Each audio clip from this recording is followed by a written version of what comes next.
प्रणाम आचार्य जी। मैं 4 साल से आपको सुन रही हूँ और पढ़ भी रही हूँ। ये मेरा तीसरा कैंप है। जीवन में काफ़ी कुछ बदलाव भी आया है। कुछ कुछ वृत्तियाँ भी दिखती है मेरी, लेकिन एक जो बात है वो मन को उद्विग्न करती है, बार बार मतलब डिस्टर्ब करती है।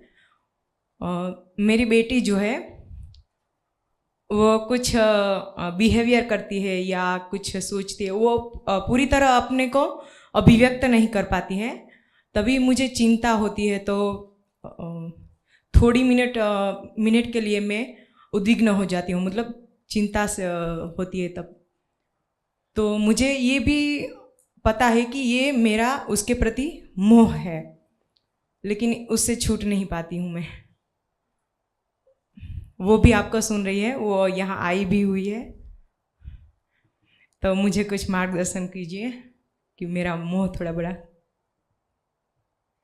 मुझे आपसे मोह नहीं, लेकिन फिर भी आपने जो उलझन बताई है, मैं उसका यथाशक्ति समाधान करने की कोशिश करूँगा ना।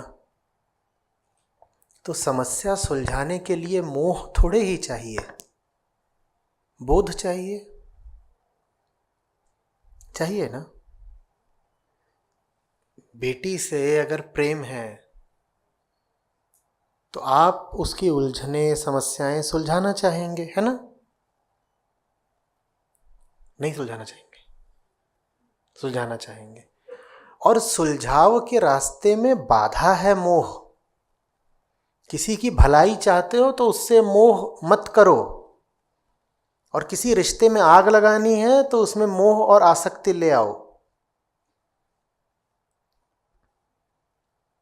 अगर पहचानना हो कि कौन सा रिश्ता बर्बादी की ओर बढ़ रहा है तो देख लेना कि उसमें मोह है क्या। अटैचमेंट अगर दिखाई दे गया तो समझ लेना ये रिश्ते में आग लगी है। अब मोह शुभ नहीं होता।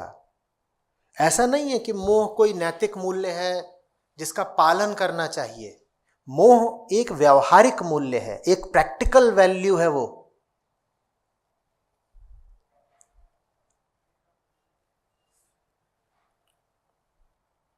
इस तरीके से कि अगर मोह होगा तो दिक्कत आएगी। हम कुछ ऐसे समझते हैं कि वैसे तो मोह अच्छा होता है, मीठा होता है, लेकिन वो ज्ञानी लोग, संत लोग बोल गए हैं कि मोह मत करो, तो मोह थोड़ा कम रखना चाहिए। मोह अच्छा मीठा नहीं होता। जो आपके पास के, निकट के, आपके प्यार के लोग होते हैं, मोह उन्हीं के लिए घातक हो जाता है। दोहरा रहा हूं, जिसकी भलाई चाहते हो उससे मोह मत करो। ये बात शायद अभी समझ में ना आए। प्रेम है अगर किसी से तो मोह बिल्कुल मत रखना उससे। मोह जहां आया प्रेम को खा जाएगा। अब ये शायद हमें पता ही नहीं कि बिना मोह का प्रेम कैसा होता है। कोशिश करो, साधो उसको।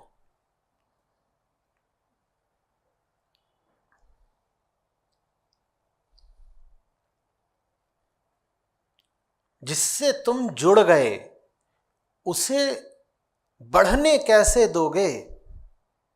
जिससे तुम ही चिपक गए उसे अब उड़ने कैसे दोगे? जवाब दो।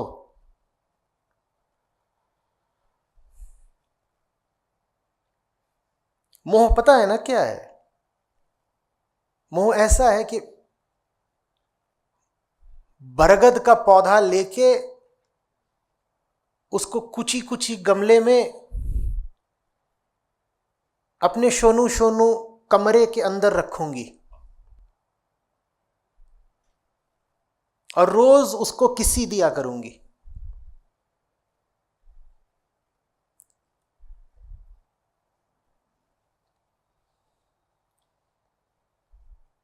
कुची कुची गमला, सोनू सोनू कमरा, और रोज उस बेचारे की कुल 4 ही पत्ती है, उनको किसी देनी है। और 4 ही पत्ती क्यों है? कहे कि आपको मोह बहुत ज्यादा है ना, और आप कहेंगे देखो मैं कितना प्यार करती हूं इससे, रोज किसी देती हूं, वो मरा जा रहा है।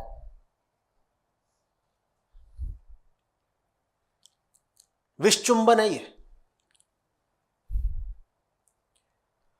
अब दिक्कत क्या है कि अपना कमरा छोटा सा है, अपने पास कोई खुली जगह, खुला आकाश नहीं,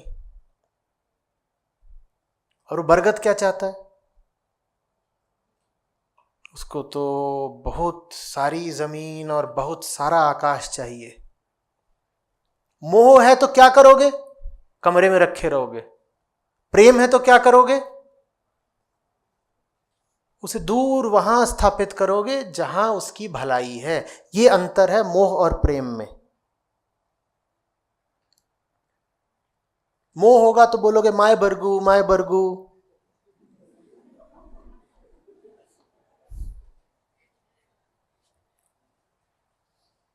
और वो क्यूट तो लगेगा ही, इतने से उसको गमले में लगा दिया है, जिसकी जड़े वड़े काट दी हैं, वो क्यूट तो लग ही रहा है। बरगद का पेड़ ऐसे लेके फोटो खींच रहे, सेल्फी में डाल दी।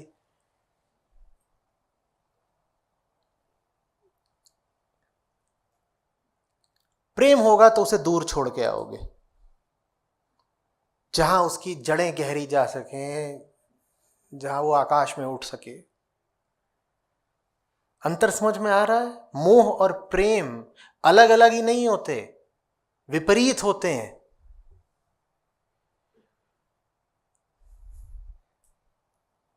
मोह आग लगा देता है संबंधों में। मोह का मतलब है पकड़, मोह का मतलब है जकड़, माने हिंसा। मोह का मतलब है ऐसा आलिंगन जिसमें सामने वाले का दम घुट जाए। महाभारत के बाद धृतराष्ट्र ने क्या करना चाहा था, याद है? बोले ये भीम ने ही मेरे सबसे ज्यादा बच्चे मारे हैं। तो बोले भीम को बुलाया और बोले आओ गले मिलेंगे। मोह ऐसा आलिंगन होता है कि गले मिलो, और ऐसे इतनी जोर से गले मिलो कि जान ही ले लो सामने वाले की। बोलो कि I love you so much. इतनी जोर से गले मिले हैं कि वो छटपटा रहा है, उससे सांस नहीं ली जा रही, पर हम गले मिले हुए हैं, उसको छोड़ ही नहीं रहे। पिछली बार मैंने बताया था ना, मुझे बगल में कमरा दिया था पिछले ही महोत्सव में, सत्र के बाद वहाँ जाकर बैठने के लिए।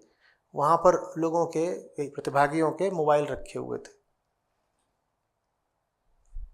तो 1 बजे ही जा रहा था, मैंने बुलाया कि देखो क्या किसका बज रहा है, क्या होगा। उन्होंने देखा तो उसमें से कितनी मिस्ड कॉल निकली, देखा है वो वाला वीडियो, कितनी निकली?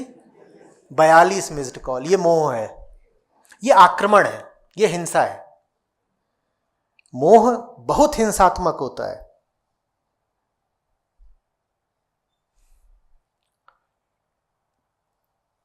सोचो कोई तुमसे गले मिले और गले मिला ही रह जाए,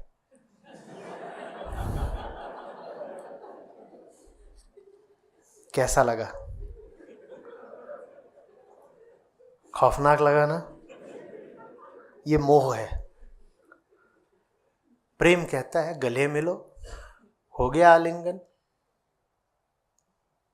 चुंबन भी कर लो, हट जाओ, हटना सीखो। प्रेम हटना जानता है, क्योंकि प्रेम दूसरे का हित चाहता है। मोह सिर्फ अपना हित चाहता है, तो वो सिर्फ चिपकता है, चिपको चिपको चिपको। प्रेम निस्वार्थ है और मोह में गहरा स्वार्थ है।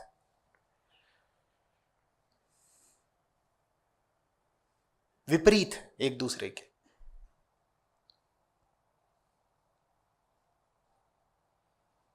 समझ रहे हैं बात को? हटना सीखिए, बरगद को उसकी जगह देना सीखिए। एक बार मिलिए महीने में, पर उन मुलाकातों का कुछ अर्थ होना चाहिए।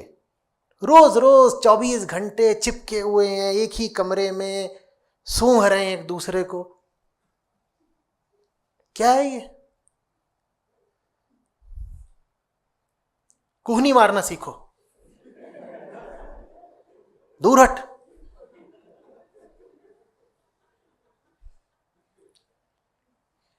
किसी को भी झेल लेना, चिपकू को नहीं।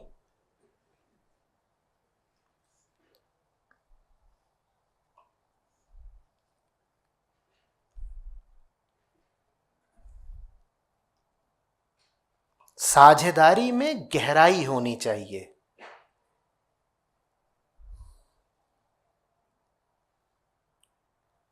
विस्तार बहुत जरूरी नहीं होता।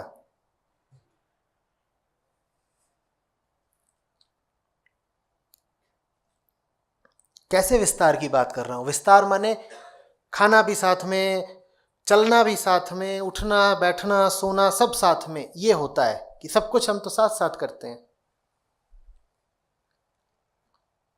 शॉपिंग भी साथ में, कपड़े भी एक जैसे।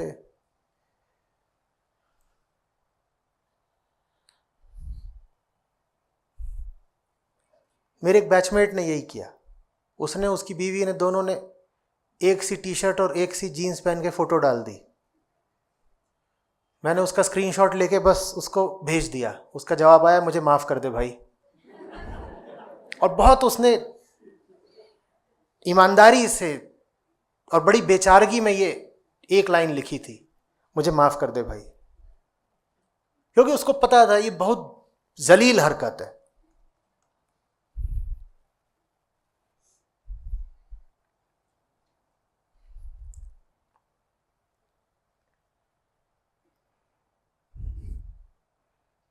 और उसकी यहाँ पे लिखा हुआ था, आई लव माई वाइफ, उसने आई लव माई हस्बैंड, और ये फोटो खिंचा रहे हैं और डाल रहे हैं। वो कुछ भी हो सकता है, I love my son, daughter, friend, religion भी हो सकता है, कुछ भी हो सकता है। क्यों चिपकते हो इतना? जॉब भी हो सकता है, कुछ भी। वो जो सामने वाला है अगर वो जीवंत है तो उसके हित की परवाह करो। देखो उसके लिए क्या बेहतर है, तुम्हारी क्या जरूरतें हैं उनको पीछे रखना सीखो। और तुम्हारी जरूरतें अगर ये हैं कि तुम्हें हर समय किसी दूसरे को पकड़े रहना है तो ये जरूरत ही ठीक नहीं है। तुम आदमी खतरनाक हो, फिर तो तुम शिकार ढूंढ रहे हो कि ये मेरी जरूरत है कि मुझे हर समय किसी को थामे रहना है, पकड़े रहना है। ये छोटे बच्चे नहीं होते कि सुसु जाने के लिए भी मम्मा चाहिए, रात में अकेले नहीं जा सकते। वैसे बहुत सारे वयस्क भी होते हैं, उन्हें कुछ भी करना है तो उन्हें मम्मा का हाथ थामना है। इसमें मम्मा को क्या सुख मिल रहा है? इसमें दूसरे का क्या हित है, ये बताओ ना। छोटे बच्चे की तो चलो मजबूरी है, वो डरता है तो उसको कहीं भी जाना है तो तुम्हें जगाएगा, कहेगा साथ चलो। तो इतने बड़े हो गए, तुम अभी भी अकेले कहीं नहीं जा सकते। बहुत सारे लोग शिविर में नहीं आए, विशेषकर महिलाएं। पूछो क्या काहे नहीं? वो साथ कोई नहीं आ रहा। वो कोई कौन है? वही है जो कोई है। वो वही जानबूझ के नहीं आएंगे, यहाँ कहेंगे यही तो आगा के बिगड़ गई है ये, तो वो भी नहीं आई। अब आप बड़ी हो गई हैं, सुसु जाने के लिए क्यों अकेले? उड़ना सीखिए, उसमें बेवफाई नहीं हो जाएगी। बरगद का पेड़ अगर अपनी नियति को प्राप्त करता है, चारों तरफ अपनी बाहें पसारता है, जटाएं फैलाता है, जड़ें उसकी गहरी जाती हैं, तो ये बेवफाई कर रहा है वो किसी से? बोलिए। आप भी बरगद के पेड़ हैं, आप अगर खुला फैलेंगे तो ये आपने किसी से बेवफाई नहीं कर दी। और अगर कोई ऐसा है जिसका दिल टूटता है इस बात से कि आप गहराई क्यों पा रहे हैं, ऊंचाई क्यों पा रहे हैं, तो व्यक्ति किसी के लिए ठीक नहीं है, ना आपके लिए ना अपने लिए।